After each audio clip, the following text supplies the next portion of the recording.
and welcome back to Seconds Out. My name is Eamon Khan. It's a pleasure to be joined by the incomparable Hall of Fame boxing writer Thomas Hauser.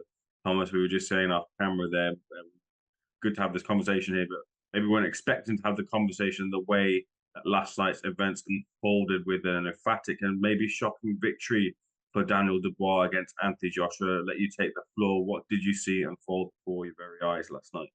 Well, first, I was surprised, and that isn't so much because of a supervening belief in Anthony Joshua, as what I saw were significant flaws in Daniel Dubois. But AJ has now reached a point in his career, and I think he's been there for a while, where he doesn't have the ability to successfully walk through fire and win. He did that against Vladimir Klitschko. He was hurt, he came back, he won, but he was a much younger man physically then. He was younger psychologically then. And I just don't like what I saw from the point of view of all the times that AJ got hit in the head last night, and it was shocking. Look, what it reminded me of was the first Andy Ruiz fight. Once AJ got hit and hurt, obviously in the Ruiz fight, he scored a knockdown early. He seemed to be uh, working well on one level. On the other level, Ruiz seemed to be the aggressor in that fight. If you go back and watch the video, uh, Ruiz was really the aggressor in the early rounds, although AJ did catch him. But again, it's the heavyweights are so strange these days. You think somebody is the real thing, and then they disappoint. I'll wait till these sirens pass, since that might make it a little difficult to hear me.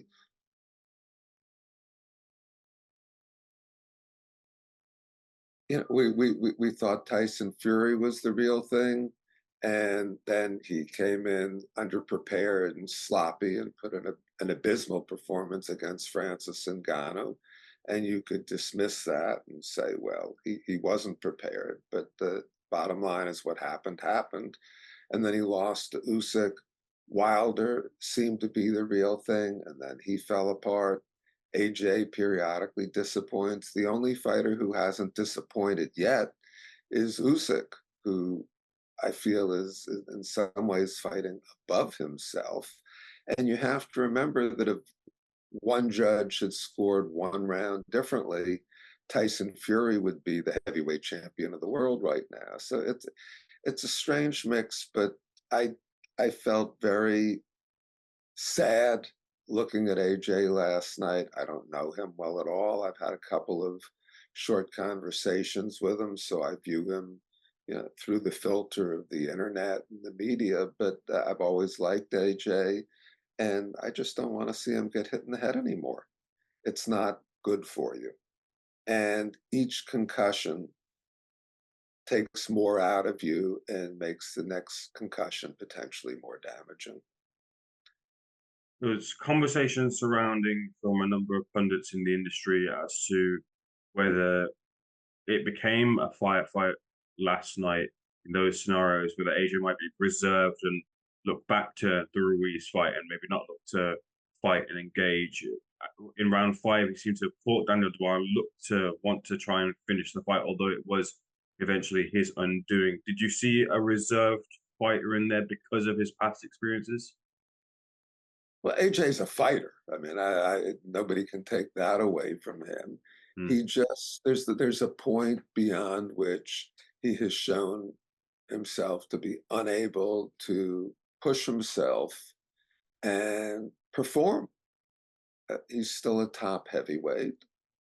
He is enormously bankable, but you have to ask yourself, is it good for him to keep getting hit in the head again and again, not just in fights, but in sparring?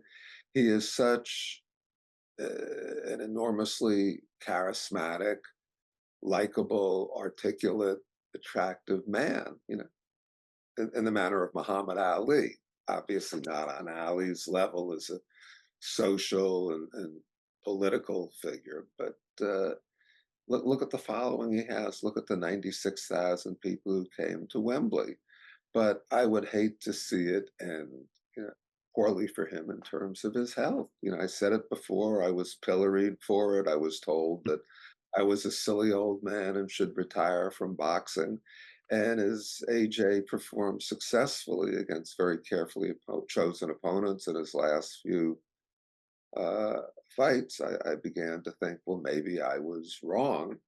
And look, I've been right. I've been wrong in my life, but I did not like what I saw last night. I also have to add that I felt that the referee, Marcus McDonnell, is that his name? Yeah, Yes, did that's correct.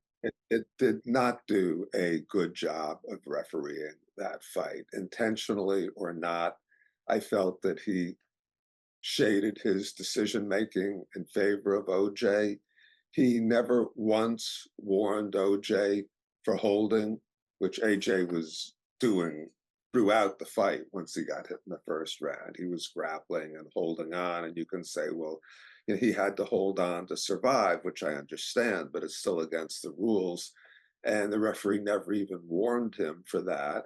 And then, without any previous warning at all, he took away a point from Dubois for a low blow. And yeah, it was a low blow, but under the circumstances, it seemed accidental. And I would have warned him before I took a point away.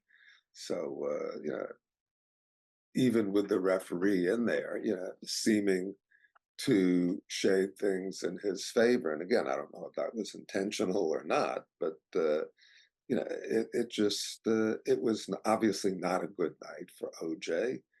The expectations of Eddie Hearn and Riyadh season, certainly were looking in a different direction. I don't know what AJ does next. There'll be talk, I'm sure, of a fight between AJ and Deontay Wilder, where one person will then have a big win and be restored, rebuilt, rehabilitated, back in the mix again, and have his warrior spirit back. I don't want to see AJ fight Deontay Wilder now. Wilder at some point might rediscover the fact that he can whack. And could AJ knock Wilder out? Yeah.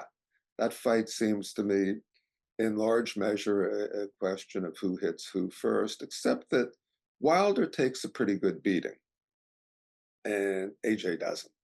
When Wilder is hit and hurt, he gets back up and keeps doing the same thing. He might not be as technically proficient as AJ, but he keeps fighting. And once AJ is hit and hurt, his magic seems to leave him.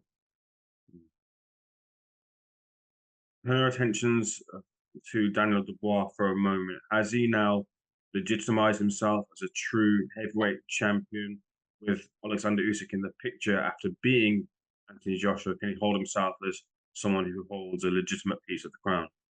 Now, Daniel Dubois is not a true heavyweight champion. The true heavyweight champion, and there's only one, is Alexander Usyk.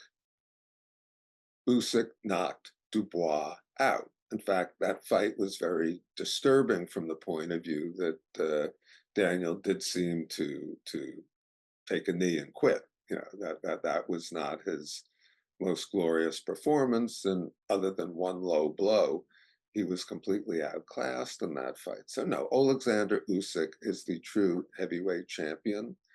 Obviously, they had a very successful event last night, in part because it was a title fight, so-called title fight. That's not to take anything away from Dubois. He just took what was given to him.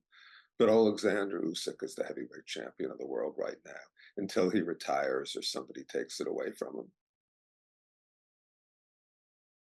The plan might be, though, for the future for Dubois is to fight the winner of Fury Usyk. You don't see a viable potential route to victory for Dubois if that was to be his next opponent, the winner of the undisputed rematch, albeit not for the full titles.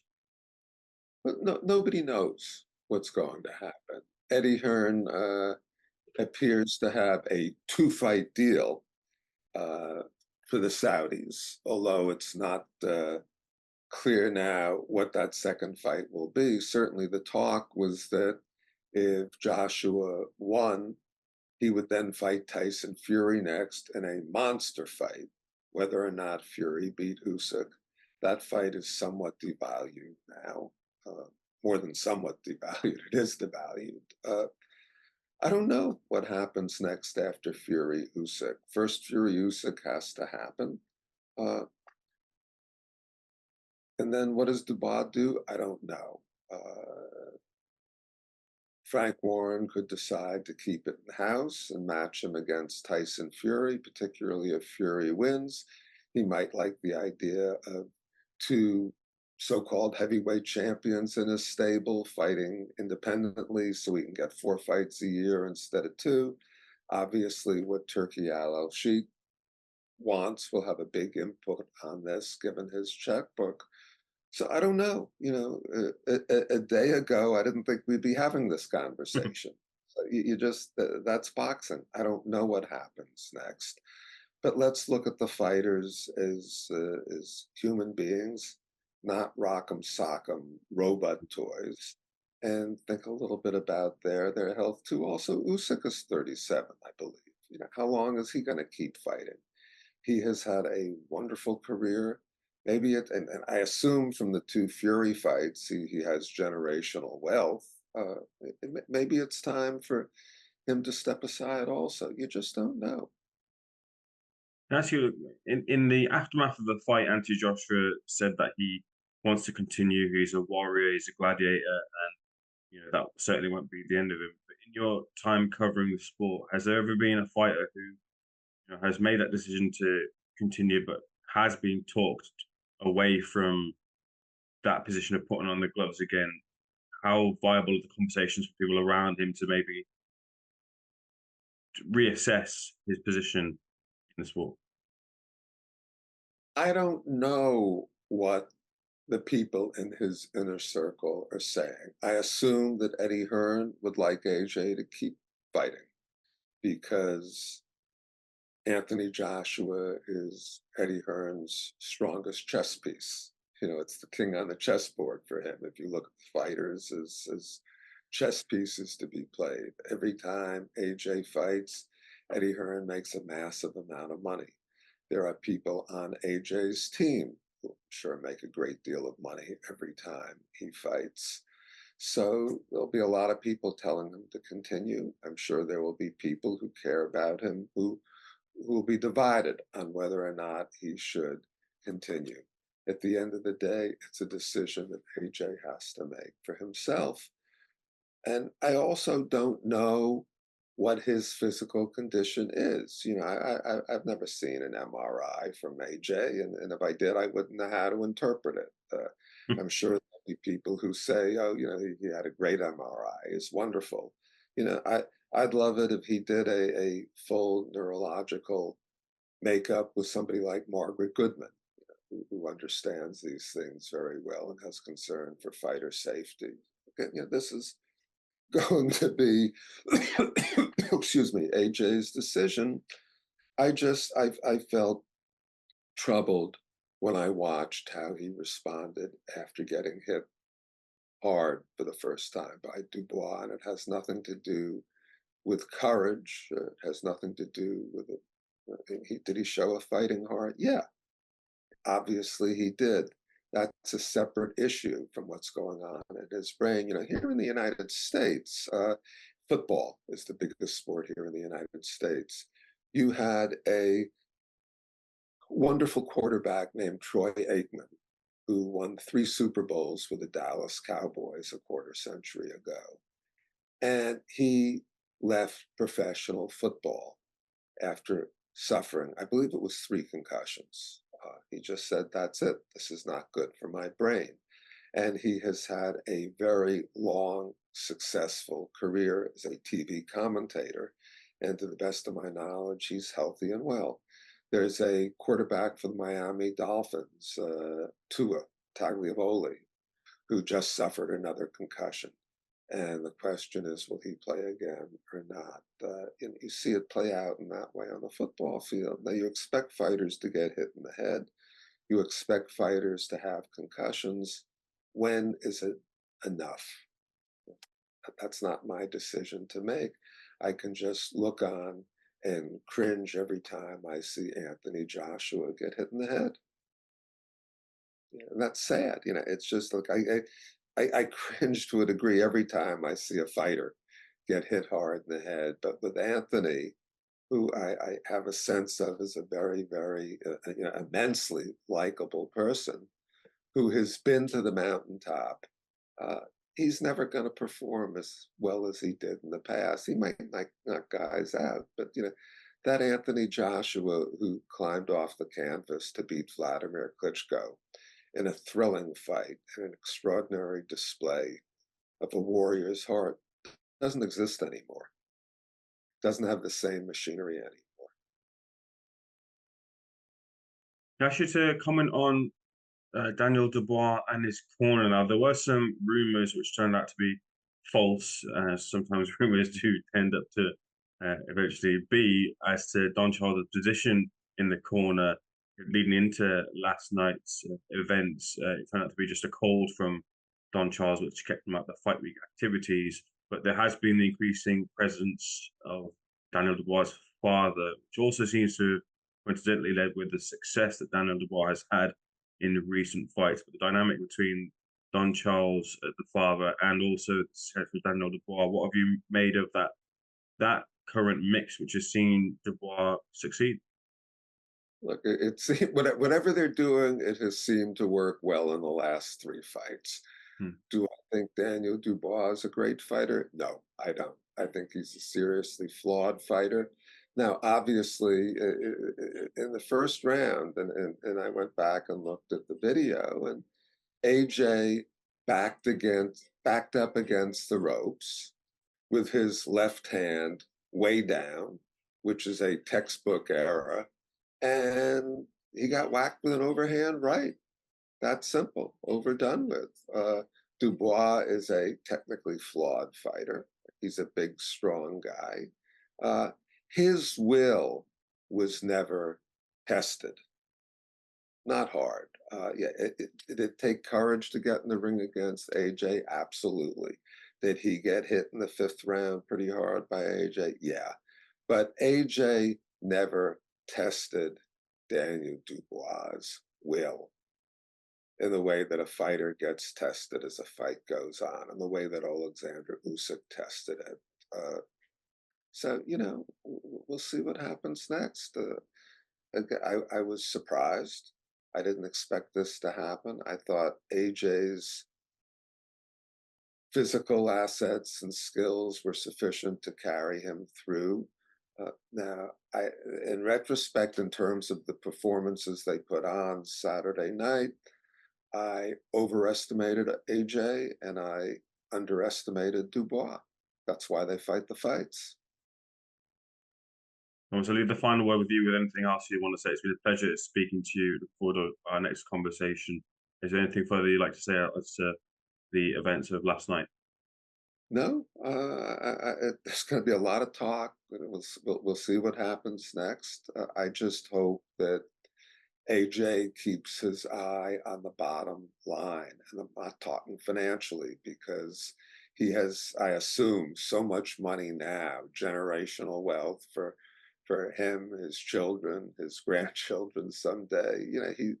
He has all that, and the bottom line is his health. And I hope he keeps his eye on that because fighters don't think that the worst can happen to them, but sometimes it does. So we'll see. Yeah, I wish AJ everything good for the future. Thomas, pleasure. Thanks for speaking to us out. Let's catch up very, very soon. Very good. Always a pleasure.